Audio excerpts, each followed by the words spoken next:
Hello guys, Mura, flight enthusiast just like you. Today I'm going to be doing a short tutorial about how to start the Airbus A320 from cold and dark to like engine running. And I'm doing this at the start of my flight towards Las Vegas. We are currently in Dallas.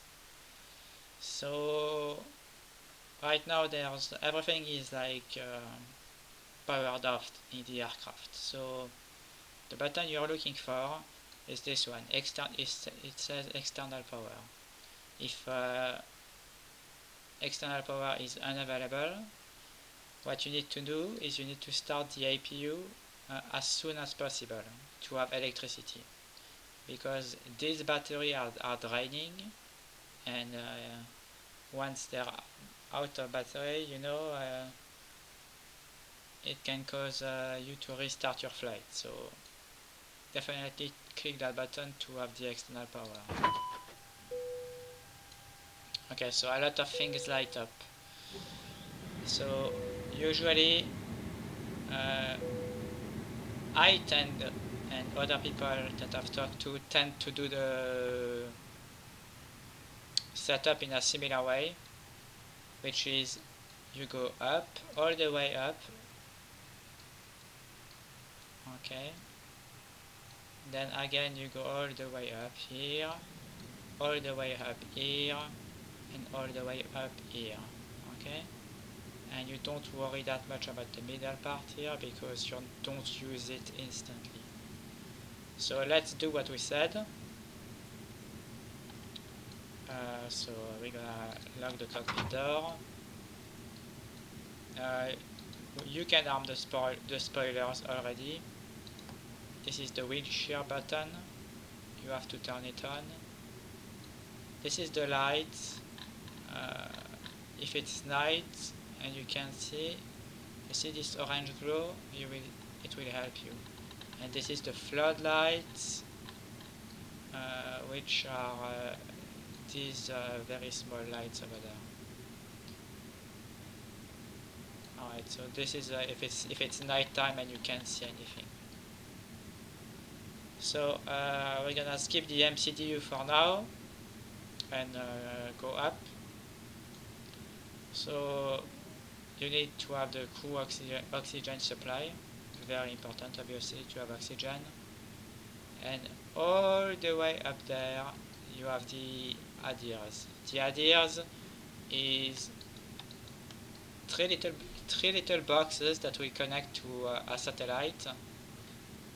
They have a gyroscope in them, and this will give you like a GPS position, the GPS position of your aircraft, so you don't get lost, basically.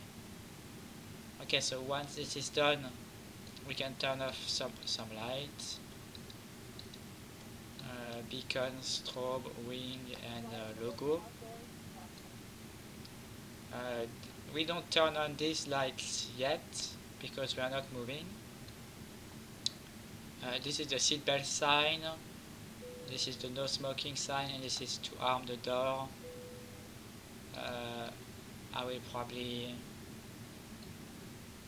let the passenger inside first. So I'm using SimBrief to import my flight plan.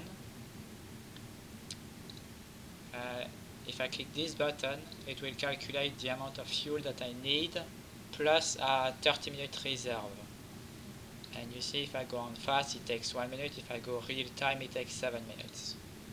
If you want to take realism to the next level, you can obviously set those to instance or to real or fast. Yeah. Same with the payload, it's included in the SimBrief. So we have 119 passengers, which is not that much, to be honest. And we click this button to begin boarding. Again, you can put it real. You see it takes 11 minutes to board everybody, so it's a very long time. Once this is done, you have a pushback tab. Some airports don't have a pushback system. or the ATC will just say no, so you have to use this. What was I looking for? Yeah. So once you have all the passengers inside the aircraft, Ladies and gentlemen from the flight deck, on behalf of myself, your captain, the first officer, this and is cabin a crew, I'd classic like to take this PA time to welcome you announcement. aboard our flight.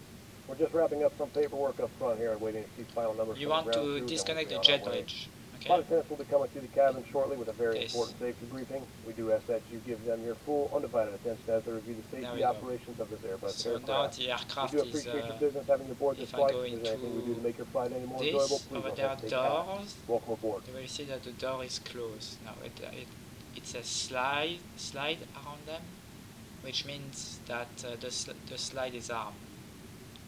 So in case of an emergency, it will deploy. Alright, so as we continue up there, we can now arm the slide. Also, if it's night, you have a dome light here, which is extremely bright. Remember this button? It is these dome lights, which are very bright. And yeah, you can do a fire test on both engine and the APU. And then once this is done, you can start the APU. So to start the APU, it's these two pumps. You can turn on the batteries now, so they stop draining, and it takes directly from external power. After that, we can start the APU. You're supposed to wait 5 seconds per the Airbus manual before you press that button, but it doesn't matter because it's a simulator, you know. Yeah. So once everything like that is done, it's time to get into the more technical part of the flight. So here we will click on ATSU, AOC menu, Init Press, and this is the advantage of using SimBrief, is that it will automatically import your flight plan.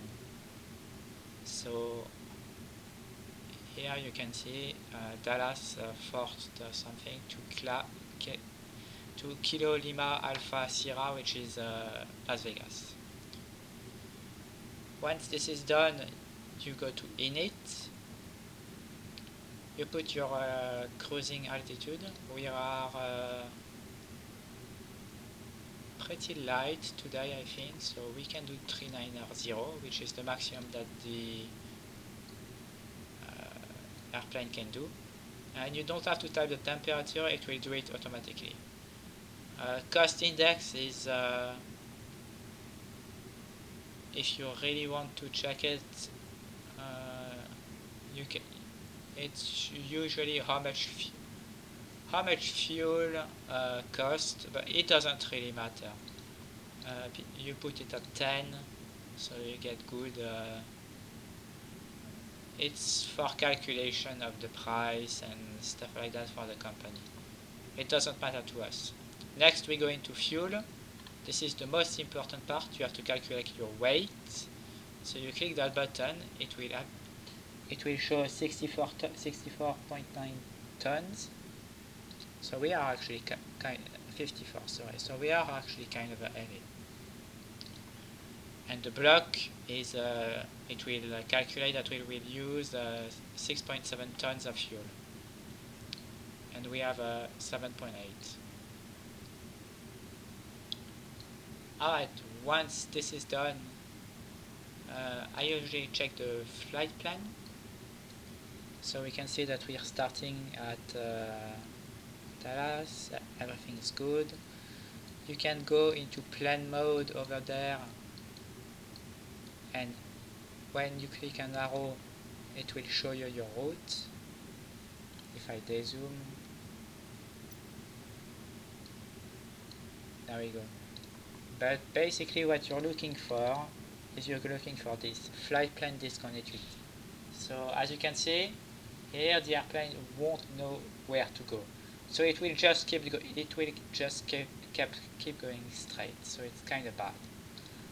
So you click that and you remove it. You click the clear. Sometimes you have to click it twice and you click on the button that you want to remove. We keep going. The flight plan is completely fucked, as I can see, but it's not that big of an issue because of this button, which is direct, which will force the airplane to do a shortcut between two flight points, basically. So as you can see, because this is an ILS approach, we have some numbers here. So we see that at Tango, Romeo, Romeo, Echo, and Yankee, we have to be at 7,000 feet and not faster than 210 knots. Okay, so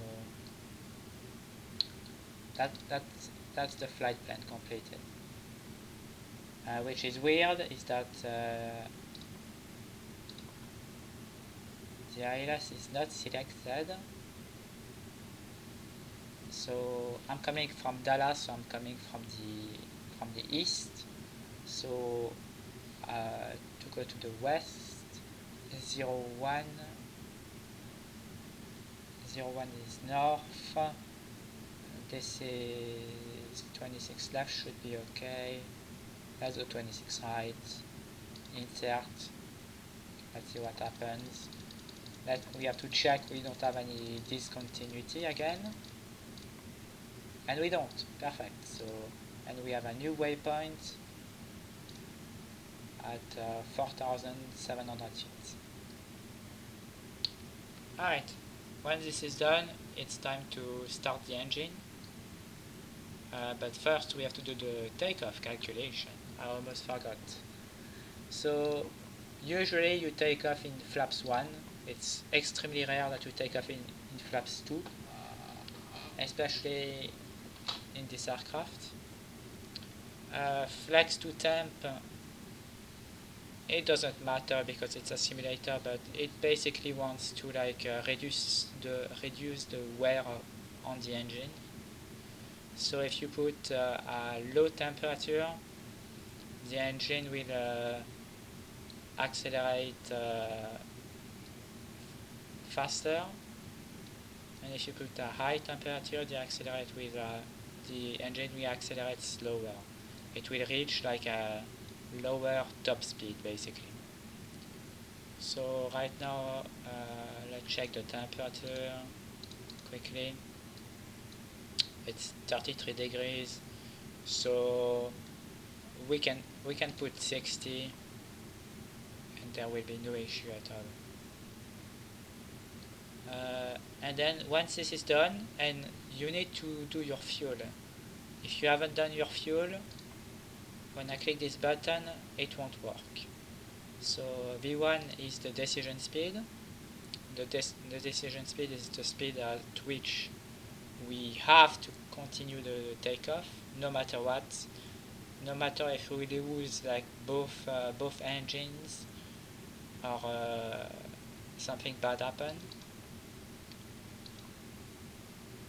VR is pretty much the same. This usually means that the runway is very long when you have these two numbers close together.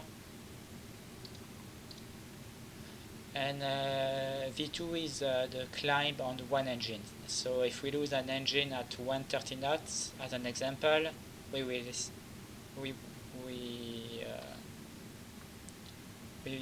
won't be able to climb anymore. So this will be a very big problem. But if we lose an engine at 135 knots, we will be able to continue the climb, no issue. And there we go. So once this is done, you arm the spoiler, you put the flaps to 1, as I said I would here. Lock the cockpit door. One thing I haven't talked about is the transponder for ATC. You just turn these buttons like that. They should be to above, because you don't see above yourself, obviously. And this should be all the way to Tara. And yeah, that's pretty much it. Once this is done, sorry, let me reset my view. Once this is done and you have the APU running and the fuel is loaded, you can turn on the pumps for engine 2. You can turn off the APU bleed. The APU bleed is the air that will make that will start the turbine inside the engine, and it will make it spin. So you have to select ignition on this button, okay, and then you pick this up. So, and the thrust lever should be to idle. And as we see here, N2 is slowly going up.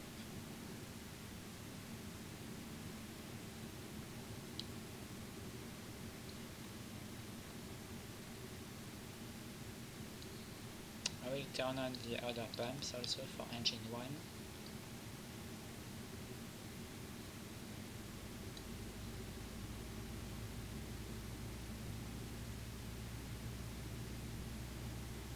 And there we go.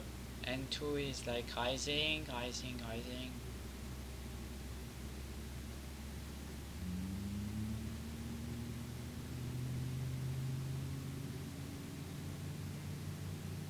And N1 is the actually spinning of the exterior part of the engine. N2 is like the interior blades of the engine. EGT is the temperature, of course. So this engine is almost started. The reason we start engine 2 first is because if I go into hydraulic, engine 2 controls yellow and blue, which is the brakes. Okay? And you see, like, I can't do it in this aircraft, but like these needles are good. You don't want these two needles to be in the green. That would mean that like you have bad brakes pressure.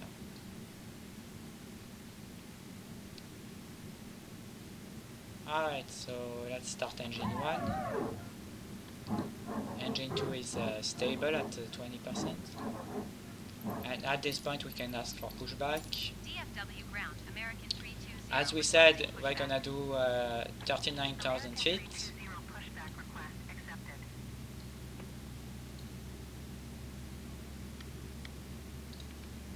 Let's put constraint, let's put arc. So we have a constraint, you can see 240 knots, 5,000 at AML. So sadly we won't be able to do an open climb, we will have to stay at 5,000 knots.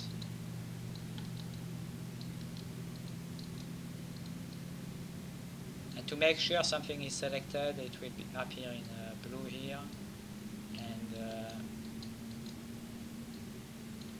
yeah.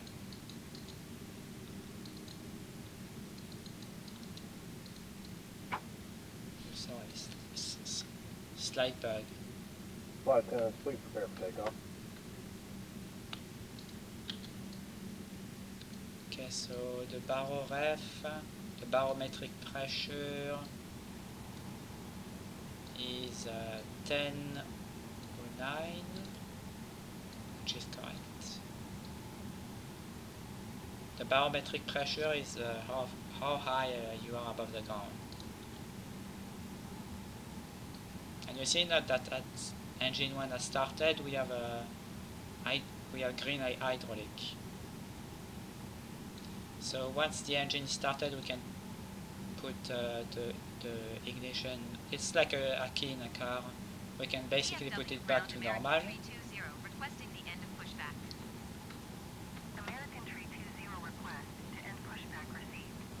And there we go. Now both the engines are started. This is because of the tug in front. Basically, you don't want to see any amber orange color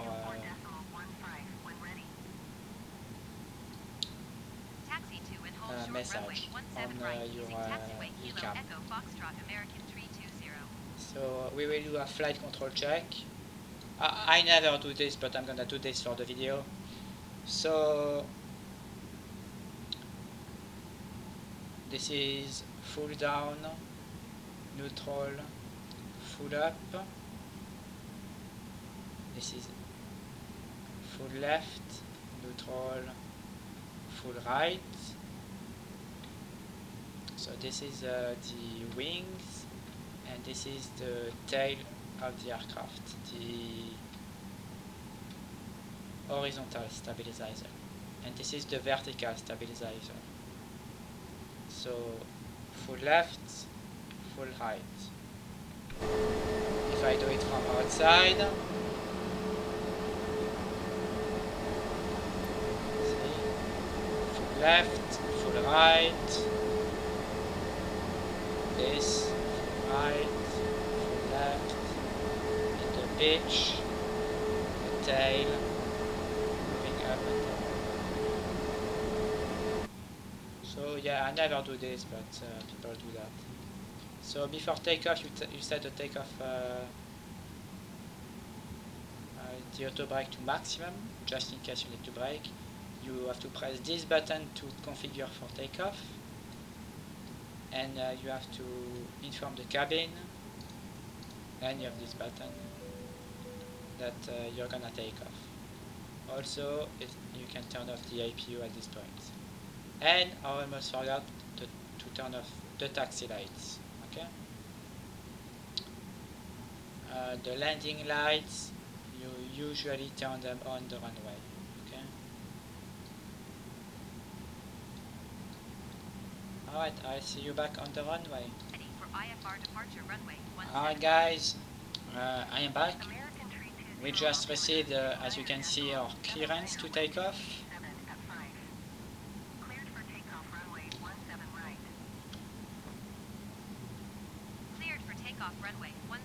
So before taking off, you check that there's no blue, no amber, no issue over there. Then you line up with the runway.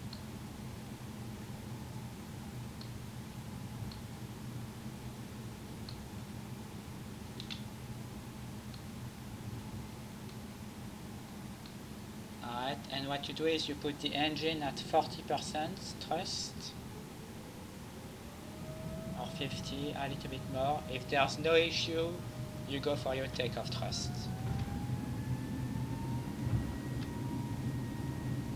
So you can see we have ManFlex 60, what I entered into the computer earlier. SRS and nav, 100 knots, and you can see the runway is pretty big.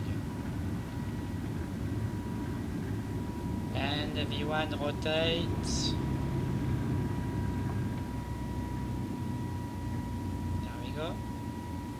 Now we're gonna try to follow the flight director, which is the green arrows that you see. It will make sure I climb as fast as possible from the ground, in case of an emergency.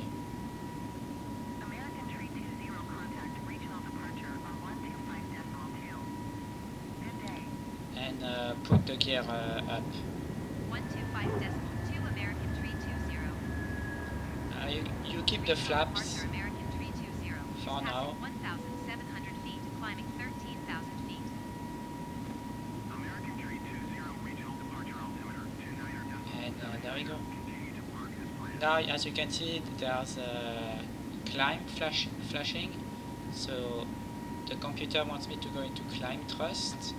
So I will. And I will follow it again.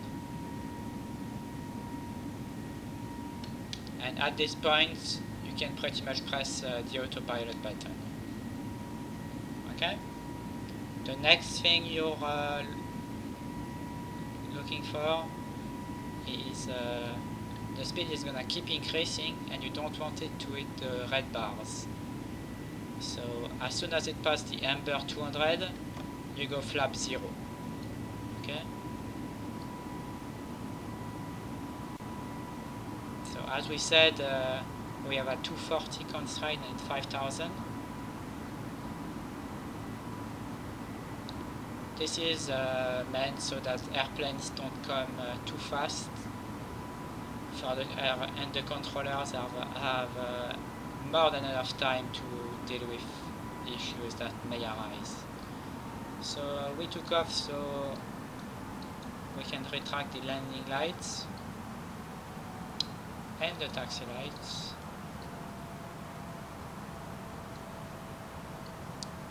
And you see the airplane is turning itself, and it will continue to climb until like when we are past this point, this waypoint, near this one, I will put it to 39,000 feet, and that's it. So thank you guys for watching this tutorial. I made it as a beginner friendly for someone who wants to try out this game. Again, this is a very complicated aircraft, and in general, the bigger the aircraft, the more complex it is. But the Airbus has a very strong autopilot. It won't let you do a barrel roll or dumb stuff like that. So it's a very good jetliner to learn with. So yes, this is the A320 fly-by-wire version, not the original that comes with the game. Important to know, because this one has a lot of improvements. Yeah, thank you guys for watching, and see you next time, probably for another flight in my career. Bye bye.